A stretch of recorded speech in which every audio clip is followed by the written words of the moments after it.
Good day, and welcome to Impact, a community affairs discussion program from the College of Arts and Sciences at the University of North Carolina at Pembroke. I'm Jeff Frederick. The name Pierce is a critical one in the annals of southeastern North Carolina legal history. Julia Pierce served her country in the United States Naval Reserve and has worked her way through a college degree and then law school. She took a position in the Department of Health and Human Services Indian Health Service Branch, where she serves as Deputy Associate General Counsel. Julia became the first Native American to reach the rank of Deputy Associate General Counsel and the first member of the Lumbee tribe to join the senior executive service of the federal government. Julian Pierce, Julia's father, was a well-known figure in Robeson County and was the first Native American Superior Court judge in North Carolina. Julian, one of 13 children, grew up in Robeson County, graduated from UNC Pembroke with a degree in chemistry. After a successful career, Pierce returned to the state for law school and the beginning of a career that took him to Washington, D.C. before settling home. Back in the area, Julian Pierce assumed the directorship of Lumbee River Legal Services, now known as North Carolina Legal Aid, bringing legal services to the poor. Eventually, Julian Pierce ran for Superior Court judge, only to have tragedy intervene and prevent him from serving on the bench. His legacy lives on through the work of legal aid, his memorial scholarships, and the continued fight to serve populations in need.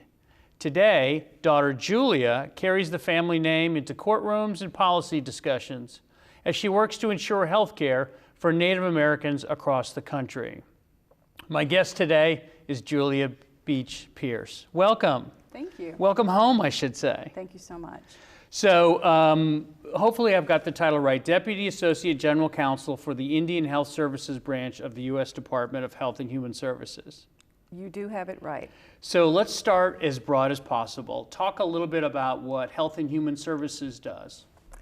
The mission of Health and Human Services is to protect and promote the health care of all Americans. So that's it in a gist. So no small, it's no no small endeavor. feat. It's no small feat, but I think that HHS does a really good job at looking at where the country has the most basic needs and trying to meet those needs. So it's really to coordinate, a level across all of the country, all of the states, and to provide a whole range of services for Americans. Absolutely, absolutely. Medicare, Medicaid, the services to the Indian populations in the country. All of that is under the rubric of the Department of Health and Human Services. So that's where I kind of wanted to go next. What is the charter and mission of the Indian Health Services Branch? When did that come about, and how far does that reach?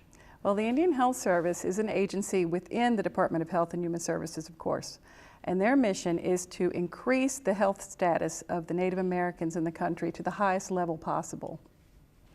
So how many different tribes, how many different areas, how wide across does that reach? Well, there are 573 tribes that are in 36 states, and of course that includes Alaska. So there are huge numbers of Native American peoples just dispersed throughout the country, many of whom non-Native Americans don't even know about. So I feel very fortunate to be allowed to engage with so many different Native populations in the country. So your mission goes in so many different ways: education, medical services, connecting people to need, making sure that their access is unfettered. How does the entity coordinate all of those wide-reaching missions? Well, the Indian Health Service is a unique agency in that not only does it provide health care directly through hospitals and clinics that were built by HHS or leased by HHS, but also under the Indian Self-Determination and Education Assistance Act, the government will transfer the funding that the government previously spent on health care to the individual tribes so that they can operate health care themselves under self-determination. Thus, if the government had been spending $1 million on the tribe comes in, we sit down, and we negotiate a contract and transfer that $1 million and some additional funding, some ancillary funding that they need, to the tribe, and the tribe decides what's best for that tribe regarding healthcare needs. And what are some of the different examples of ways in which they make those decisions? How does one tribe's decision of how to use those funds vary from another? Oh, there are geographic differences. For instance, in Alaska, they have to medevac a lot more folks than you would if you were closer to a more urban area.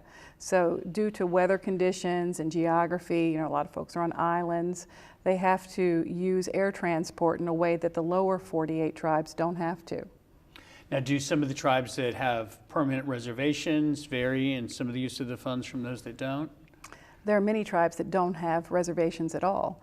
And I haven't found that reservation-based Indians have a lot of different healthcare needs from non-reservation-based tribes. But that said, again, it depends on geography. If you're talking about the Navajo tribe, whose reservation encompasses parts of 4 states, that's different from a tiny California tribe who might be, again, located next to an urban area.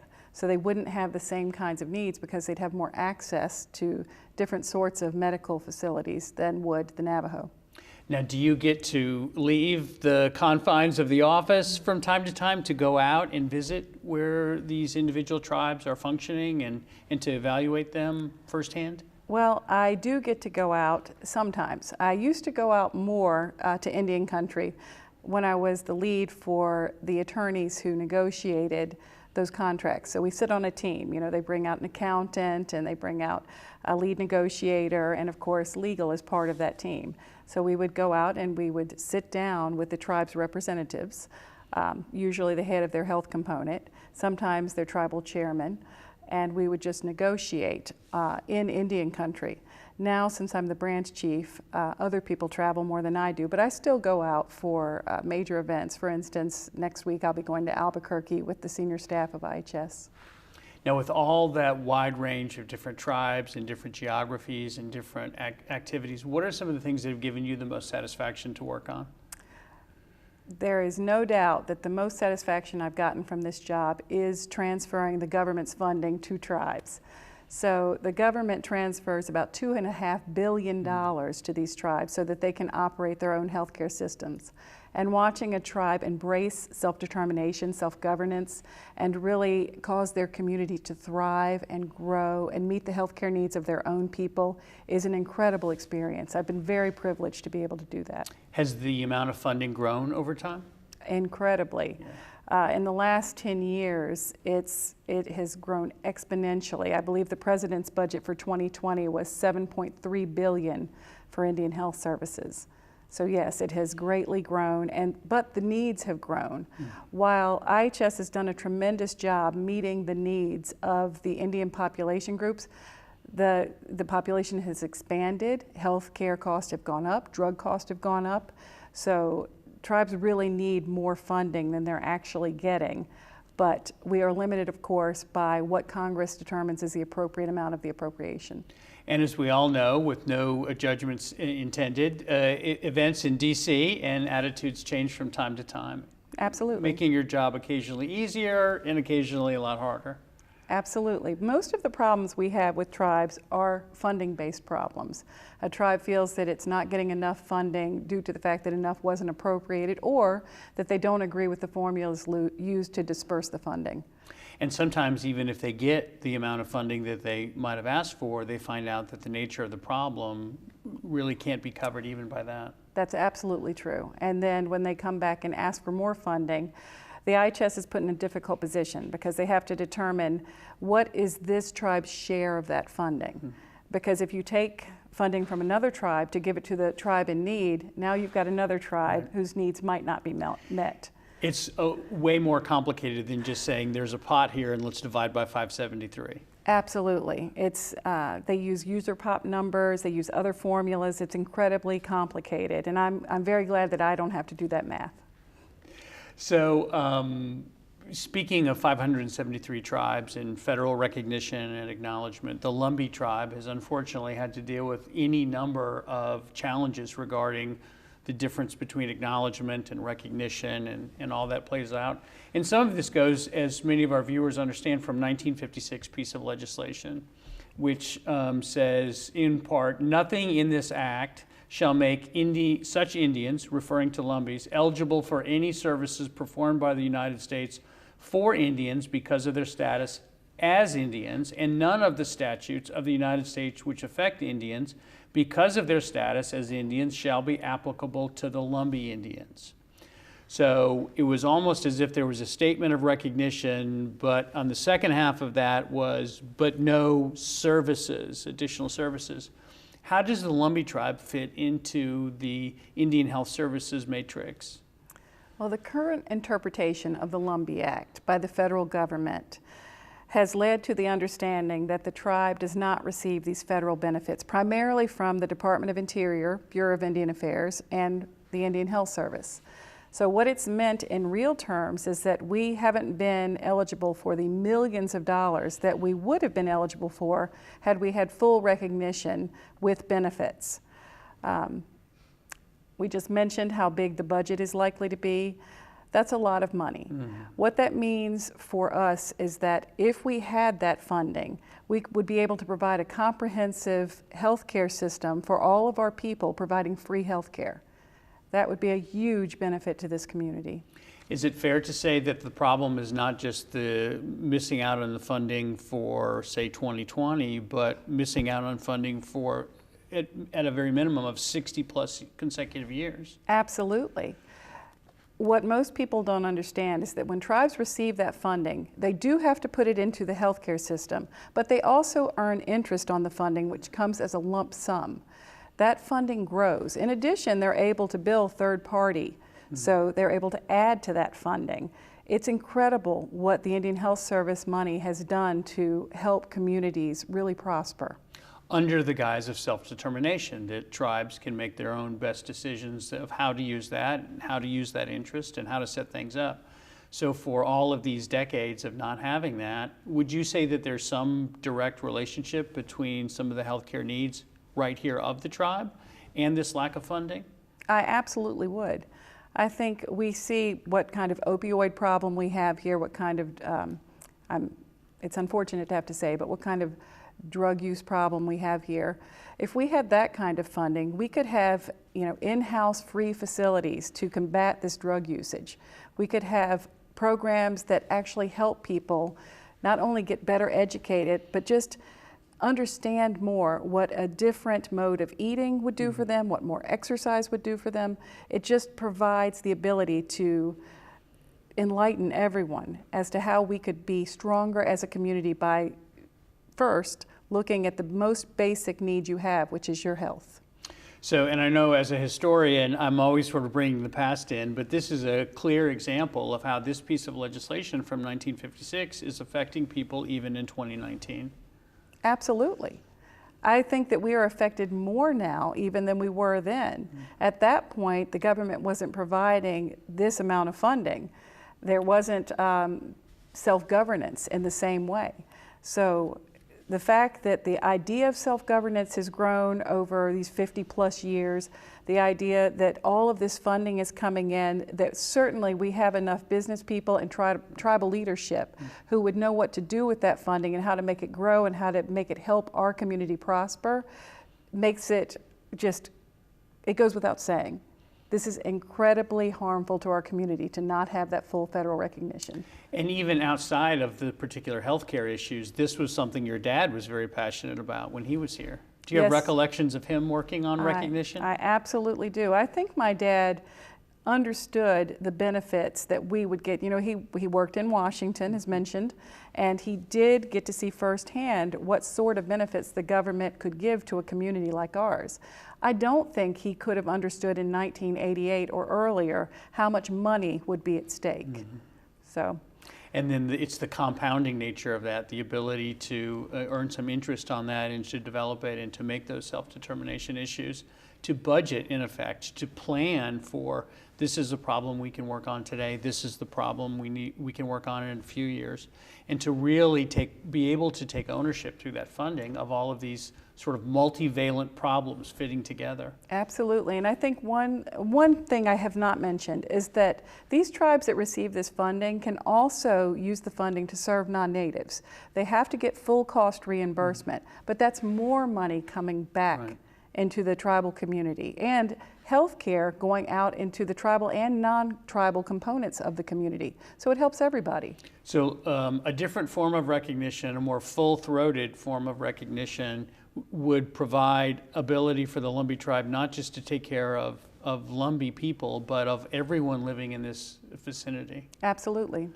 So talk a little bit about your own personal story. So you grew up here, like your dad, you went away, and here you are back with us today, although your duties in Washington will call again soon. Absolutely. I think you know my dad was murdered in 1988. At the time, I was a 17-year-old senior in high school, as was my twin brother, Julian Jr. We were, of course, trying to find a way to go to college, and we were lucky enough that we lived in a rural community, and the military at that time often sent recruiters around to look at, to administer and look at the ASVAB scores, the military aptitude testing. Right.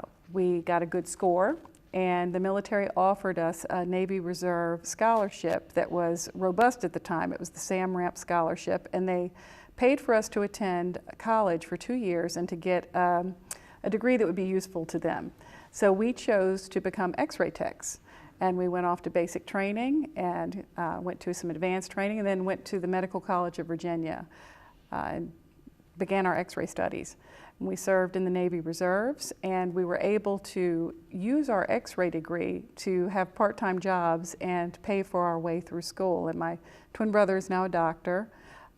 He went off to New Mexico. He got another scholarship and went to New Mexico, and I stayed at the university and finished and got a 4-year degree, and then went on up to the University of Virginia School of Law, again on another scholarship. So I have to say we were very fortunate in many ways, because when you're looking for funding for college, it seems like an impossible goal if you are not already well funded, shall we say.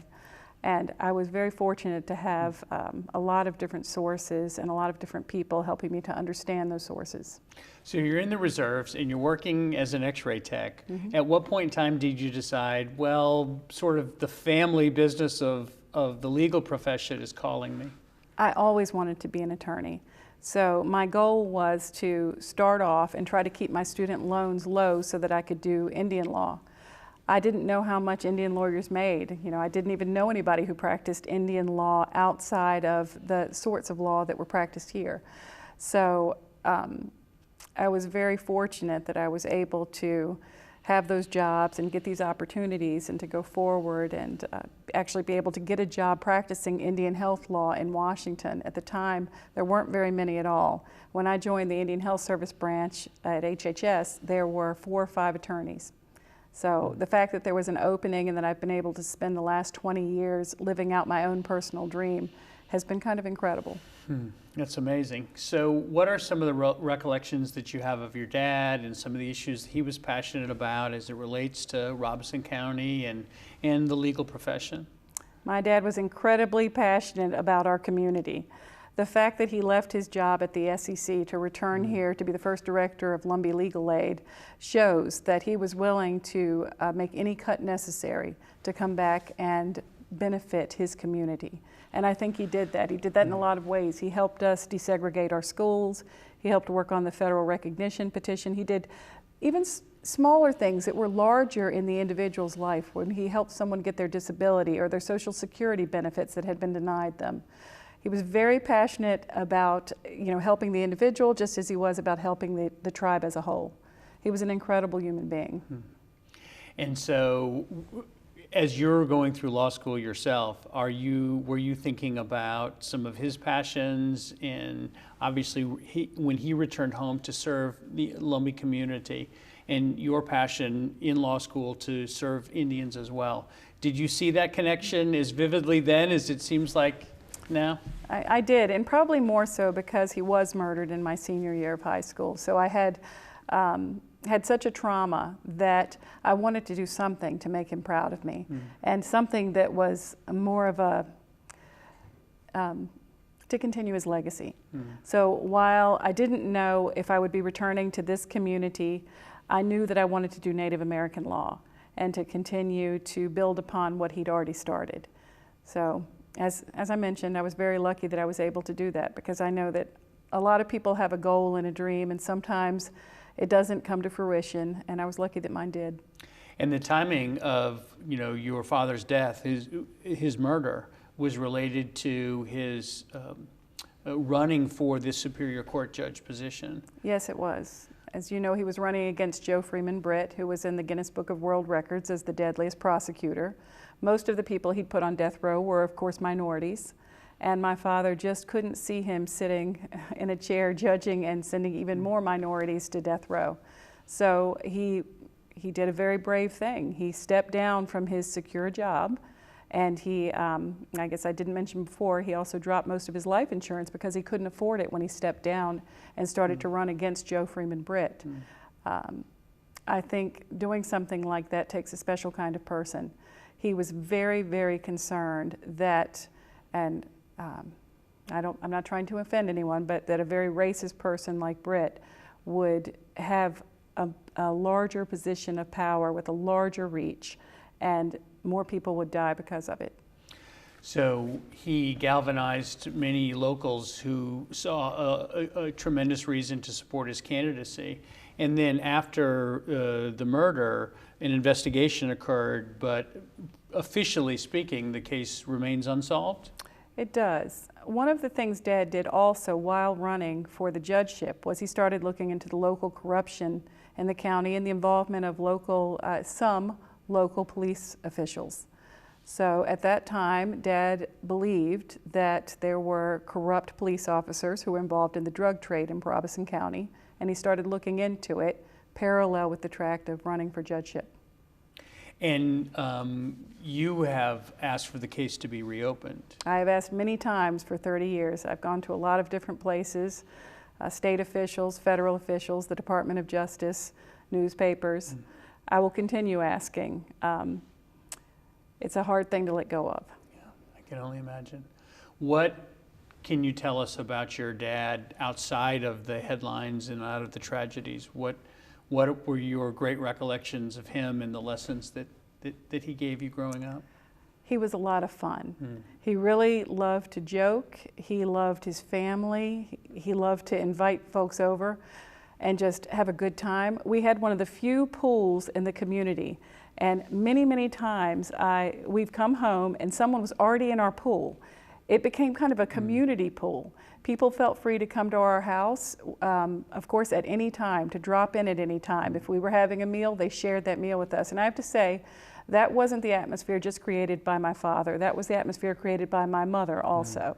They had a very enveloping and warm home, and they really appreciated our community and our family and our friends. And I think anyone who knew him knew what a fun-loving, kind, and intelligent person he was. So in many ways, your passion for what you're doing now arises out of your childhood, your interaction with local people here, and you have seen that all the way to where you are a decision maker and a difference maker in the federal government now. What would you say to a young girl watching this broadcast at some point in time? How would you instill some of those same messages that fueled your rise to the next generation? I would tell her to be brave and to try new things, and to not be afraid if you have to move or if you have to do something that you're not comfortable doing, do it anyway. The absolute worst thing that can happen to you is you fail. Everyone fails at something. So try to go ahead, make a go of it. The best thing that could happen is you'd succeed, and if you fail, just get up and do it again or do something else. Never, never just sit down and cry into your own hands. Get up and make it go. You're going to be whatever you make yourself. You have that ability. Falling down is not the worst thing that can happen to you. No. It's staying down. That's right, absolutely. That's real failure. If you're unable to get yourself up and try something again or try something new, that's failure. So one of the things that you did differently is you became part of the Maryland Commission on Indian Affairs, and you have been term limited. You're no longer fulfilling that wonderful civic duty, but Talk a little bit about that group and what some of the things that you did with them. That's a wonderful group. That was actually a volunteer opportunity for me. And at the time, I didn't have children, so it's easier to volunteer, of course, sometimes when you don't have children, especially if you have full-time employment. But I would go up at least once a month to Crownsville, Maryland, and I would sit with the other commissioners, and we would hear the concerns of the Maryland, or of the Indians living in Maryland and the Maryland Indians.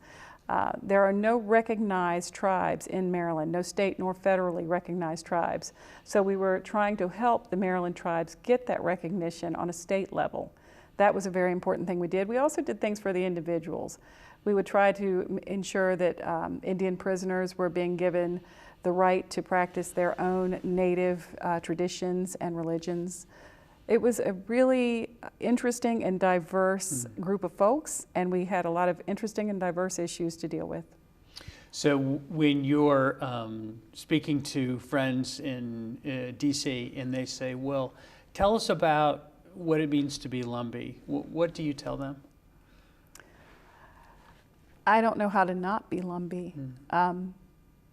What it means to me is just who I am, how I was raised, the strength of our community, the diversity of our people, the diversity in who we are and how we look, but the singularity of the fact that we're all Lumbee, and we stay together, we support each other, and we love ourselves as a community while being enveloping towards other people. It is such a warm and good place. I know we have our problems like every community, especially every rural, poor community, but our people are strong and they are welcoming of advancement and of the strength of others. We try to support one another as anyone succeeds in any goal. What a wonderful testimony. When you're not busy chasing 3 kids around, have you thought about what's next for you? Well, I think we all think about what's next for us, but I have to say that I have gotten to do the job I wanted to do. And last year, the University of Virginia Law School actually gave me the Shaping Justice Award for Extraordinary Achievement. That was incredible for me. To have the dean say that she was proud of me was kind of a surreal moment. But even better than that, my family was there, and they got to share that moment with me. I felt so fortunate to have something like that happen to me.